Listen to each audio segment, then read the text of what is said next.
নমস্কার বন্ধুরা, কেমন আছো তোমরা সবাই? আজকে আমি তোমাদের সাথে খুবই সহজ একটা রেসিপি শেয়ার করব। আচ্ছা, ফুলকপির যে পাতা হয় সেই পাতাকে তোমরা ফেলে দাও নাকি খাও? আমি খাই, আর এইভাবে খাই।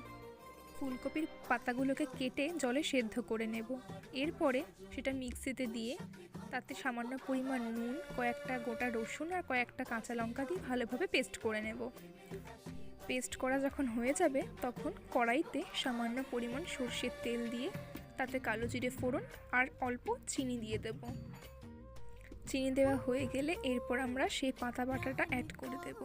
খুব ভালোভাবে নাড়াচাড়ি করতে হবে। তারপরে দিয়ে দেবো সামান্য পরিমাণে হলুদ, আর কিন্তু লবণ দেবো না, কারণ আমরা আগেই লবণ দিয়ে দিয়েছি। এরপরে যখন পেস্টটা ঠিক এরকম হয়ে যাবে যে কড়াইতে আর লাগছে না, তার মানে বুঝে যাবো যে রেডি। এবার আমি ভাতের সঙ্গে খেয়ে নেব। আমার তো এক থালা ভাত শেষ। আজকের মতন টাটা, দেখা হচ্ছে নেক্সট ভিডিওতে।